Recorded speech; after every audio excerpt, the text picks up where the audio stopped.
باللہ من الشیطان الرجیم بسم اللہ الرحمن الرحیم نحمدہ ونصلی علی رسولہ الکریم والحمد للہ رب العالمین اما بعد فاعوذ باللہ من الشیطان الرجیم بسم اللہ الرحمن الرحیم الصلاۃ معراج المومنین صدق اللہ العلی العظیم وبلغنا رسولہ النبی الکریم۔ اللہ ہم سب کو ہدایت کاملہ عاجلہ عطا فرمائے۔ حب الدنیا، اب میں نے کہا تھا کہ انشاءاللہ حب الدنیا کو شروع کریں گے اور اس پہ جتنا بھی وقت لگے یا جتنے بھی خطابات ہوں اس کو کوشش کریں گے مکمل کرنے کی۔ حب الدنیا، دنیا کا پیار، دنیا کی محبت، دین کی صحیح سمجھ ہی نہیں لگتی جب تک دل کے اندر دنیا ہو۔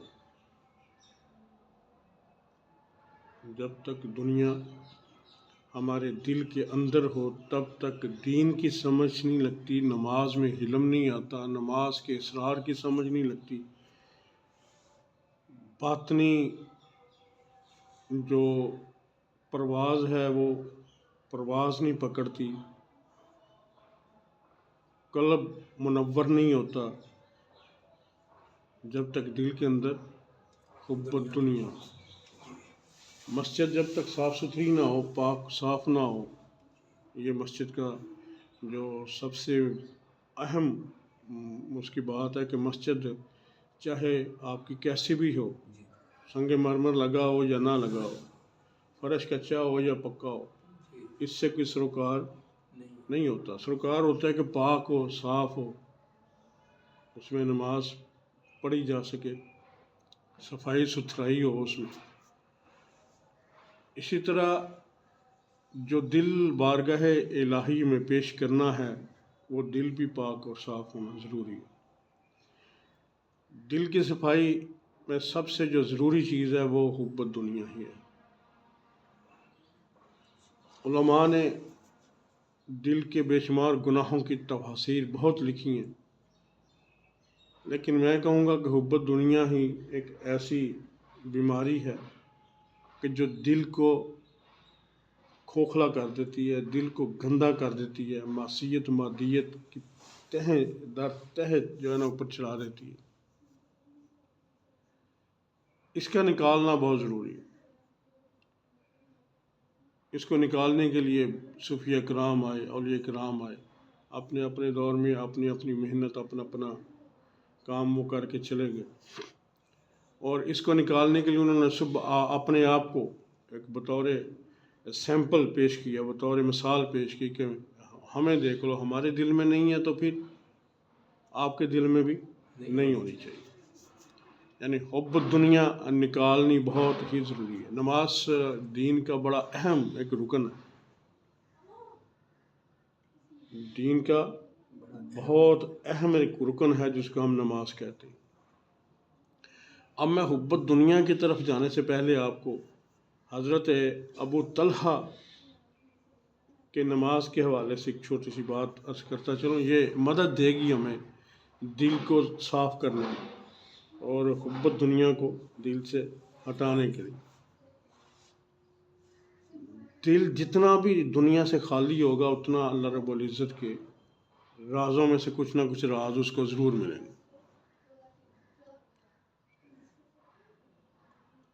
اور دل جتنا حب الدنیا یعنی دنیا کی محبت سے، معصیت سے، مادیت سے صاف ستھرا ہوگا اتنی اس کو ہدایت کا راستہ آسانی سے مل جائے گا۔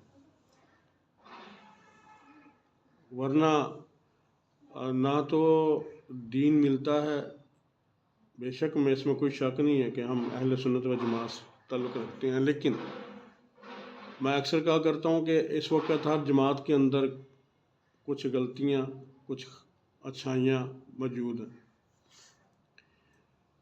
اور جو غلطیاں ہیں نا ان کا نکالنا ضروری ہے۔ ٹھیک ہے جی، اللہ رب العزت سب کو ہدایت عطا فرمائے۔ ابو طلحہ کے بارے میں آپ کو نماز میں خیال آنے کے جو اب ہمیں تو خیالات آتی ہیں، ہم نے کبھی غور ہی نہیں کیا، ہم تو ایک بات کو لے دیتے ہیں کہ خیال کی معافی ہے تو خیر ہے، کوئی بات نہیں۔ اب ذرا دیکھتے ہیں صحابہ کرام کی نماز جو ہے ان کو بھی تو خیال آتے ہوں گے، تو وہ کیا کرتے تھے، یا کہ کیا ہماری طرح اس خیال کو وہ عام ہی لیتے تھے، یا اس کو جس طرح سے ہم نماز میں کیا خیر ہے یار کوئی گل، وہ بھی اسی طرح سے لیتے تھے؟ ٹھیک ہے، اس کا سمجھنا پہلے ضروری ہے۔ حب دنیا کو ہم انشاءاللہ شروع کر دیا تو اس پہ چلتے رہیں گے، اللہ کو منظور ہوا تو۔ حضرت ابو طلحہ رضی اللہ تعالی عنہ نماز میں نا ان کا ایک خیال آتا ہے کہ آپ کا بڑا پیارا باغ تھا، تو ایک مرتبہ باغ میں نماز پڑھ رہے تھے تو وہاں پرندہ آ گیا۔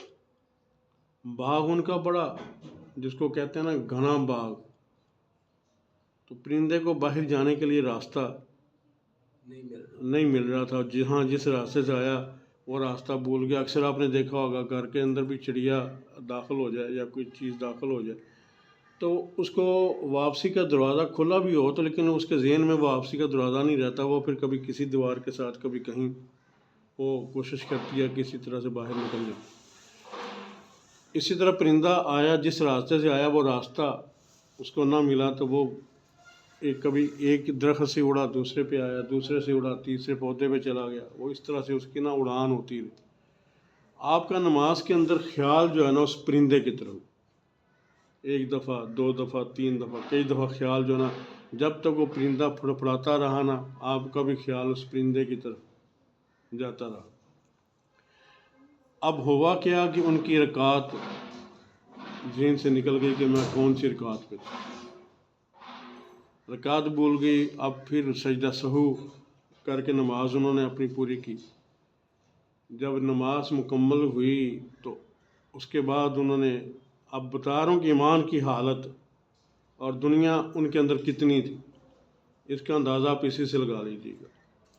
نبی کریم صلی اللہ علیہ وسلم کی بارگاہ میں حاضر ہوتے ہیں، کہتے ہیں یا رسول اللہ صلی اللہ علیہ وسلم، میرا یہ جو باغ ہے نا اس باغ کی وجہ سے میں اپنے نماز میں خلل واقع ہوا، رکعت بھول گیا، سجدہ سہو کرنا پڑا مجھے، تو میں یہ باغ ہی اللہ کی راہ میں صدقہ کرتا ہوں، نہ رہے باغ تو نہ بجے بانس۔ انہوں نے وہ پورا کا پورا باغ ہی اللہ کی راہ میں صدقہ کرتا۔ اب بات جو اس میں سمجھنے والی بات ہے نا، وہ بات تو یہ ہے کہ انہوں نے باغ کو صدقہ کیوں کیا؟ کسی نے نماز کے اندر خلل آیا، نماز کے اندر بھول آ گئی۔ یہ اندازہ کر لیں کہ دنیا کتنی تھی دل کے اندر، باغ دنیا ہی ہے نا جی، ان کا ہم بھی تو کاروبار ہی کرتے ہیں نا، دنیا میں کاروبار کرتے ہیں نا، وہ جو ایک باغ تھا ان کا کاروباری معاملہ تھا۔ وہ باغ جو ہے نا وہ ایک کاروبار ہے، اس وقت ایک بڑا اچھا کاروبار گنا جاتا تھا، اور وہ سارے کے سارے باغ کو صدقہ ہی کر دیا کہ اس کو رب کی راہ میں دے دو، ٹھیک ہے نا۔ اب باغ صدقہ ہو گیا، اب دل کو تسلی ہو گئی کہ خیر ہے ہن منو نماز ہے، اس باغ نے ڈسٹرب کیتا ہی لہذا باغ ہی جان دے، ٹھیک ہے۔ اس کا مطلب کیا ہم ایسا کرتے ہیں؟ نماز پڑھنی تو ایک طرف رہ گئی، جو نمازی ہیں وہ بھی ایک بات کیا ہے کہ اپنے آپ کو وہ اس میں کر دیتے ہیں کہ جی خیر ہے، خیالات دیتے معافی ہے نا جی، خیالات دیتے معافی ہے نا۔ ایسا ہی ایک واقعہ حضرت عثمان غنی کے دور میں پیش آیا۔ ایک انصاری صحابی تھے، کھجوروں کا باغ تھا ان کا، وہ بھی ایسی نماز پڑھ رہے ہیں، سیم ایسا ہی واقعہ ان کے ساتھ ہوا۔ نماز میں اسی طرح سے کوئی پرندہ آیا، ان کی توجہ پرندے کی طرف گئی، انہوں نے کہا یار کام گل تو بڑی ماڑی ہے۔ اب وہ سیدنا عمر فاروق کی بارگاہ میں حاضر ہوتے، کہتے ہیں کہ مجھے اس باغ کی وجہ سے میں نماز کے اندر مجھے اپنی رکعتیں بھول گئیں اور مجھے دوبارہ سجدہ سہو کر کے مجھے نماز مکمل کرنی پڑی، تو میں اس باغ کو ہی صدقہ کرتا ہوں۔ باغ کو بیچا گیا، 300 درہم کا یا غرم کا باغ بکا، وہ سارا کا سارا اللہ کی راہ میں۔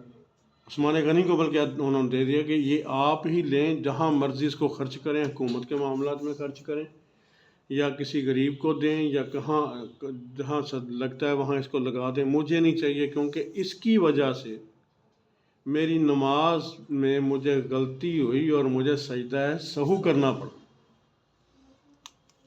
مجھے سجدہ سہو کرنا پڑا۔ اب یہاں سے آپ اندازہ لگا لیں کہ ان لوگوں کی نماز میں کتنی اہمیت کی عمل تھی، کتنی وہ نماز کو اہم قرار دیتے تھے کہ نماز کے اندر خیال آ گیا جس کی کہ معافی ہے، جس کی معافی بھی ہے، کیونکہ آپ جان بوجھ کے خیالات میں گم نہیں ہوئے، ہم تو جان بوجھ کے حساب کرتے ہیں نماز میں، لیکن یہاں پر یہ ایسی کوئی بات نہیں کہ وہ جان بوجھ کے پرندے کے پیچھے بھاگتے رہے۔ نماز کے اندر پرندہ پڑاتا رہا، ادھر سے ادھر ان کی توجہ ادھر ہوتی رہی، رکعات بھول گئے تو ایک نے نبی کریم صلی اللہ علیہ وسلم کی بارگاہ میں حاضر ہو کے کہا، حضرت ابو طلحہ نے کہا یہ اللہ کی راہ میں صدقہ۔ وہ جو نماز کو معراج کہا گیا ہے نا، آج ہمیں وہ معراج حاصل نہیں ہوتی، ٹھیک ہے نا، اور وہ رہتے ہی معراج میں تھے۔ محمد بن علی بن حسین کا ایک چھوٹا سا واقعہ مجھے یاد آ رہا ہے۔ محمد بن علی بن حسین سے کسی نے پوچھا کہ کہا جاتا ہے کہ دین جو ہے نا، دین کی جو اصل ہے نا وہ اللہ کی معرفت ہے۔ اللہ کی معرفت حاصل تو تبھی ہوتی ہے نا جب اللہ کی پہچان ہو جائے، اور پہچان تب ہوتی ہے جب اللہ کو دیکھ لیا جائے۔ یہ باتیں، یہ گہرائی کی باتیں ہیں، لیکن دیکھا صحابہ کرام سے ان لوگوں سے یہ باتیں سامنے آ رہی ہیں، تابعیوں سے یہ باتیں سامنے آ رہی ہیں۔ تو کہا معرفت تب ہوتی ہے جب اس کو دیکھا جائے۔ تو آپ نماز بھی بڑے خشوع اور خشوع کے ساتھ پڑھتے ہیں، تو کیا آپ نے رب کو کبھی دیکھا؟ آپ فرماتے ہیں میں عبادت ہی نہیں کرتا ہوں، جس کی عبادت کر رہا ہوں اس کو دیکھنا لوں۔ یہاں لوگ تو اعتراضات اٹھاتے ہیں نبی کریم صلی اللہ علیہ وسلم پر نا، ٹھیک ہے نا، تو یہ غالباً تابعی ہیں جن کی یہ بات ہو رہی ہے۔ تو کہا میں تو نماز پڑھتا ہی نہیں ہوں، عبادت کرتے ہی نہیں ہوں جب تک عبادت کرنے والوں کو دیکھنا لوں۔ تو اس نے کہا پھر رب کو کیسا پایا؟ اگلا سوال اس نے کیا، آپ نے جب رب کو دیکھا تو پھر بتائیں نا تھوڑا سا، رب کو کیسا پایا؟ فرماتے ہیں رب کو کوئی ظاہری آنکھ سے دیکھ سکتا ہے؟ اب اگلی بات جو ہے نا، یہ بات صوفیہ کرام درس دے دے کے تھک گئے، آج بھی لوگ نہیں سمجھے، جو سمجھے وہ ان کا دامن ہی نہیں چھوڑتے، جو اس بات کو سمجھ گئے وہ آج بھی ان کا دامن نہیں چھوڑتے، بلکہ ان کی قبروں کو بھی نہیں چھوڑتے۔ تو فرمایا کہ رب کو ظاہری آنکھ سے ہم نہیں دیکھ سکتے، ہماری ظاہری آنکھ تو اس قابل ہی نہیں ہے کہ اس کو دیکھ سکتے۔ یہ کون کہہ رہا ہے؟ آج کا نہیں، یہ وہ کہہ رہے ہیں جو ولیوں سے بھی اعلیٰ ایک لوگ گنے جاتے ہیں، وہ کہہ رہے ہیں کہ میں اپنی ظاہر آنکھ سے نہیں، یہ تو دل کی آنکھ سے دیکھا جاتا ہے، اور دل کی آنکھ جو دیکھتی ہے اس کی ماہیت ظاہری طور پر بیان ہی نہیں کی جا سکتی۔ اس لیے اس کو آگے نصیحت کی گئی کہ تو اگر واقعی رب کو دیکھنا سمجھنا چاہتا ہے نا، تو بھی اپنے قلب کو منور کر، اپنے قلب کو روشن کر، اور قلب کو روشن کرنے کے لیے سب سے پہلا کام کیا کرنا پڑے گا؟ ہم لوگ کیا کرتے ہیں؟ ہم کہتے ہیں قلب نو روشن کرنے کوئی وظیفہ دس دے۔ میرے پاس مطلب ہر وقت کوئی نہ کوئی وظیفہ ہی پوچھ رہا ہوتا ہے۔ زیادہ تر تو 90% لوگ وظیفہ پوچھتے ہیں میرا فلانا کام ہو جائے، میری فلانی مصیبت ٹل جائے، میری فلانی پریشانی ٹل جائے۔ اس میں سے 10% لوگ جو ہے نا وہ پوچھتے ہیں کہ ہمارا باطن سمجھ جائے۔ اب وہ 10% جو لوگ ہیں وہ بھی تقسیم ہے مختلف جگہوں پر، وہ بکھرے ہوئے ہیں، کسی کو کوئی صحیح رہنمائی کہیں سے مل رہی ہے، کسی کو نہیں مل رہی۔ اب ان میں کوئی 1-2% لوگ جو ہے نا وہ صحیح لوگوں کے پاس جا رہے ہوتے ہیں، ٹھیک ہے، اپنے قلب کو منور کرنے کے لیے۔ اور قلب کو منور کرنے کے لیے میرے پاس بھی بے شمار لوگ پوچھتے ہیں کہ یہ کوئی وظیفہ داس جو قلب نو ہم نے منور کرنا ہے، اور اس کے لیے جو وظیفے ہیں اگر وہ صحیح وظیفہ سمجھایا جائے اس کو تو پھر وہ شاید کرے ہی نہ، مطلب کے ساتھ سمجھایا جائے۔ بہرحال میں اس طرف بھی نہیں پڑھنا چاہتا، میں آپ کو ایک بات بتانا چاہ رہا ہوں کہ قلب کو منور کرنے کے لیے جس کا قلب منور ہوگا، جس کے قلب کے اندر نور ہوگا، اللہ کے رازوں میں سے ایک راز، ایک ہی راز تو بے شمار ہے، راز تو اس کے بے شمار ہے۔ مثلاً ایک وظیفہ میں اکثر کہا کرتا ہوں، یا علیم و علمنی، یا خبیر و خبرنی، یا رشید و ارشدنی، یا وہاب و حبلی من اسرار دنیا والآخر۔ مطلب یہ ایک دعا ہے، لوگ اس کو وظیفہ لیتے ہیں لیکن ایک دعا ہے یہ کہ بندہ کہتا ہے، میرے اللہ، اے میرے مالک، اے علیم، علم رکھنے والے، مجھے اپنی علم سے کچھ عطا کر، اے خبیر، اے خبر رکھنے والے، اپنی خبروں میں سے تھوڑی سی خبر مجھے بھی دے دے، یا رشید ہے، ہدایت دینے والے، تھوڑی سی مجھے بھی ہدایت دے دے، یا وہاب، اے مدد کرنے والے، حبلی، میری بھی مدد فرما، من اسرار دنیا، اور جو دنیا کے راز ہیں، یہاں پر اس نے دعا میں، جس نے بھی دعا ترتیب دی ہے نا، کمال دی ہے، اس نے کہا دنیا کے جو راز ہیں، دنیا نہیں مانگی، دنیا کے راز مانگی ہیں۔ اب دنیا کے رازوں میں سے ایک راز میں کھول رہا ہوں آپ کے سامنے نماز کا، ٹھیک ہے نا۔ دنیا کے جو راز ہیں نا، وہ راز جو ہے نا، وہ مجھ کر آشکار کر دے، مجھے وہ راز عطا کر، اور وہ راز خالی دنیا کے نہیں عطا کر، مجھے ساتھ آخرت کے بھی عطا کر، ٹھیک ہے نا۔ یہ بھی دعا کب مانگنی ہے؟ ہم تو فوراً کہتے ہیں نا منگو جی، ٹھیک ہے، دعا تو کسی ٹائم بھی بندہ گنہ گار بھی مانگتا ہے، نیکوکار بھی مانگتا ہے، ٹھیک ہے نا۔ دعا تو دعا ہے نا، وہ تو مانگنی ہے، لیکن دعا اصل رنگ کب لاتی ہے؟ جب آپ نے اس سے پہلے کچھ محنت کی ہو۔ جس طرح سے مسجد کے اندر نماز پڑھتے ہیں، میں جب مسجد میں داخل ہوا، قاری صاحب مسجد کو تھوڑا صاف کر رہے تھے، ٹھیک ہے نا، اور یہ بھی بہت اعلیٰ عبادت ہے، مسجد کو صاف کرنا عبادت کے زمرے میں آتا ہے۔ تو مسجد کو صاف کر رہے تھے، کیوں صاف کر رہے تھے؟ کہ یہاں پر آج جمعہ ہے، نماز پڑھی جائے گی، لوگ آئیں گے، ٹھیک ہے نا، مسجد کو صاف ستھرا رکھا جائے گا، تو اس لیے اس کو صاف کر رہے تھے۔ اب جس دل کے اندر ہم اسرار، رب کے رازوں میں سے کچھ راز مانگ رہے ہیں، تو کیا خیال ہے آپ کو اس دل کو راز مانگنے سے پہلے اس کو صاف نہیں کرنا؟ مسجد کو صاف کیا، جہاں پر نماز پڑھیں گے، نماز جب پڑھی ہم نے، میں آپ کو ایک طبقے کی نماز بتا رہا ہوں کہ آئے مسجد کے اندر، مسجد کو پہلے صاف ستھرا کیا گیا، صاف کرنے والا اپنی ڈیوٹی کر کے چلا گیا، ٹھیک ہے نا، اللہ اس کو اس کا اجر دے۔ اب وہ آیا، نماز ہوئی، جماعت کے ساتھ ہوئی یا اکیلے ہوئی، نماز پڑھی، نماز کے بعد اس نے کچھ تسبیحات پڑھی، تسبیحات پڑھ کے ہاتھ اٹھا دیا۔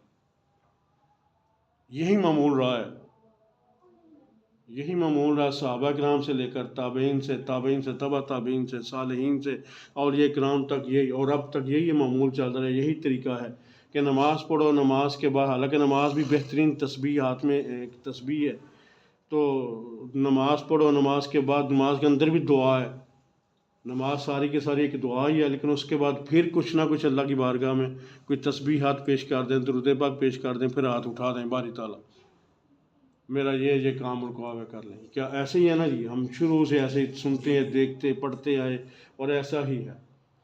تو کیا خیال ہے، اب جب اللہ کے راز اپنے دل کے لیے ہم مانگیں گے اور دل کو منور کرنا چاہیں گے، تو کیا اس کو منور کرنے سے پہلے تو کیا دل کو صاف نہیں کریں گے؟ یہ طریقہ ہمیں صوفیہ کرام نے، اولیاء کرام نے دیا، اور یہی طریقہ پیچھے سے لگا آ رہا ہے کہ اپنے دل کو صاف کرو، ٹھیک ہے نا۔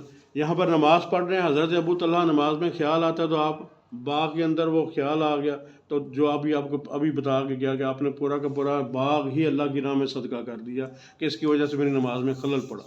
ہمیں بھی ایسا کرنا پڑے گا، ہمیں بھی اپنی نمازیں اس طرح سے درست کرنی پڑیں گی، ہمیں بھی اپنے دل کی صفائی کرنی پڑے گی، معصیت کو نکالنا پڑے گا، مادیت کو نکالنا پڑے گا، دنیا کی محبت کو نکالنا پڑے گا۔ اب دنیا کو محبت کو نکالنے کے لیے ایک چھوٹی سی مثال دے کے بات ختم کرتا ہوں، آئندہ پھر اگلے جمعے پھر یہیں سے شروع کریں گے انشاءاللہ، اللہ نے چاہا تو۔ اب وہ دنیا کو نکالنے والی جو بات ہے، اب بڑے لوگوں کے دل کے اندر سوال ہوگا کہ جی دنیا کو آپ وہ کہہ رہے دنیا سے پیار کرنے کا ذکر نہیں آیا۔ ہاں، پیار کرنے کا ذکر آیا ہے، لیکن جس طرح سے ہم کرتے ہیں اس طرح سے نہیں آیا۔ کس طرح سے آیا؟ اب یہ ایک مثال سن لیں کہ آپ نے کبھی کشتی یا جہاز کو سمندر میں دیکھا ہو سفر کرتے ہوئے، چلتے ہو، ٹھیک ہے نا، کتنا وزن اٹھایا ہوا اس نے۔ جہاز دیکھ لیں، بحری جہاز کو دیکھ لیں، پورے بیڑے کے اندر ٹنوں کے حساب سے وزن ہوتا ہے، لیکن پانی کے اندر ہوتا ہے، ٹھیک ہے نا، تو پانی کے اوپر چل رہا ہوتا ہے۔ رب نے اپنے مومن بندے کو دنیا دی ہے کہ تو نے دنیا کے اوپر سفر کرنا ہے، چلنا ہے، دنیا میں چلنا ہے، کشتی کی طرح، جہاز کی طرح۔ کشتی کے اندر اگر پانی آ جائے، پانی کے اوپر چل رہی ہے نا، ٹنوں منوں کے حساب سے، پتہ نہیں کتنا کیوبک پانی ہے، دائیں بائیں پانی ہی پانی ہے، تو پانی کے اوپر چل رہی ہے اور چل رہی ہے۔ لیکن اگر جتنا کشتی کا وزن ہے اتنے وزن کا ہی پانی کشتی کے اندر آ جائے تو کیا خیال ہے، کشتی چل سکتی ہے؟ وہ تو ڈوب جائے گی۔ یہی بات ہے، وہ بحری جہاز نے کتنے ٹنوں کے حساب سے وزن اٹھایا ہوا ہے، مجال گئی ہے، وہ اپنی ہچکولے کھا لے گا لیکن ڈوبنے کا نام ہی نہ لیتا۔ کب تک نہیں ڈوبے گا؟ جب تک پانی اندر نہیں آئے گا۔ یہی کلیہ، یہی بات آپ کو سمجھا رہے ہیں کہ دل کے اندر دنیا آ گئی تو دل ڈوب گیا، دنیا دل کے باہر رہی اور دل دنیا کے اوپر رہا تو اللہ کی معرفت بھی ملے گی، اللہ کے اسرار بھی ملیں گے، اللہ کے راز بھی ملیں گے۔ یہ جو جھگڑے ہم نے آج بنا کے ہم بیٹھے ہوئے ہیں، کبھی آپس میں لڑتے جھگڑتے ہیں کہ غیب ہے نبی کریم صلی اللہ علیہ وسلم کو، غیب نہیں ہے نبی کریم صلی اللہ علیہ وسلم کو، کبھی ان باتوں پہ لڑتے ہیں، کبھی حاضر ناظر پہ لڑ رہے ہوتے ہیں، کبھی ہم بشر اور نور پہ لڑ رہے ہوتے ہیں۔ یہ سارے ہی جھگڑے مک جاتے ہیں جب دل میں نور آ جائے نا، اللہ کے اسراروں میں سے اسرار کھل جائے نا، تو پھر پتہ چلتا ہے کہ جہے جھگڑیاں نوں اسی لے کے بیٹھے ہیں تو شیطان نے سانوں جھگڑے پائے نے تاکہ اسی دل نوں منور ہی نہ کر سکیے، ایتھے ہی لڑتے رہیے۔ ان جھگڑوں سے جب باہر نکلیں گے تو پتہ چلتا ہے ہو اصل بات تو اب شروع ہوئی ہے، دین کی پہلی سیڑھی تو اب شروع ہوئی ہے، نماز کی معراج تو اب شروع ہوئی ہے، ٹھیک ہے نا۔ پھر وظیفوں کے پھر ایک دفعہ بسم اللہ پڑھ کے بڑے کام ہیں جو ہم کر لیتے ہیں، آج ہم 786 دفعہ پڑھ کے بھی ہمارے وہ کام نہیں ہوتے جو معصیت مادیت نکال کے دل کو منور کر کے، دل کو روشن کر کے ہم وہ کام جو ایک دفعہ بسم اللہ پڑھ کے کر لیتے ہیں۔ آج ہمیں اور یہ جتنے وظائف کی تعداد بتائی جاتی ہے نا، انہیں پڑھ لینے نے، اس میں بھی وہ بتانے والے کا مقصد یہی ہوتا ہے کہ یار پڑھ لے گا، جوں جوں دل دے اندروں کو دورت نکلتی جائے گی نا، تیویں تیویں پھر یہ فیوز لبتے جانے، ٹھیک ہے نا۔ اب یہ بات ذہن میں رکھ لیں کہ اپنی نمازوں کو درست کرنا ہمارے لیے بہت ضروری ہے، اور درست کرنے کے لیے ہمیں اس قلب کے اندر سے یہ ساری چیزیں باہر نکالنی پڑیں گی۔ اور جب ایک دفعہ قلب کے اندر سے ساری چیزیں نکال دیں اور اللہ کا نور آ گیا، پھر آپ شور و غل کے اندر بھی نماز پڑھو گے تو آپ کی نماز ڈسٹرب نہیں ہوگی۔ لیکن ایک دفعہ اس کو صاف کرنا پڑے گا، ٹھیک ہے نا۔ ایک دفعہ صاف کر لیا، اس میں ایک دفعہ آپ کو علم مل گیا، سرور مل گیا، تو پھر آپ اس کو صاف ہی رکھیں گے۔ تو جب اس کو صاف ہی رکھیں گے تو پھر صاف چیزیں پھر اپنی صفائی ستھرائی کے اثرات بھی تو دیتی ہیں نا، ٹھیک ہے نا۔ اللہ ہم سب کو عمل کی توفیق عطا فرمائے انشاءاللہ۔ اصل ابھی حبت دنیا تو آگے ہے، یہ حبت دنیا کو سمجھنے کے لیے میں نے آپ سے 10-15 منٹ یا 20 منٹ جتنا بھی ٹائم لگا وہ لگایا۔ اصل تو اس سے آگے ہے انشاءاللہ، اگر اللہ کو منظور ہوا، اللہ نے زندگی دی، میرے مالک نے چاہا تو انشاءاللہ اگلے جمعۃ المبارک کو ہم یہیں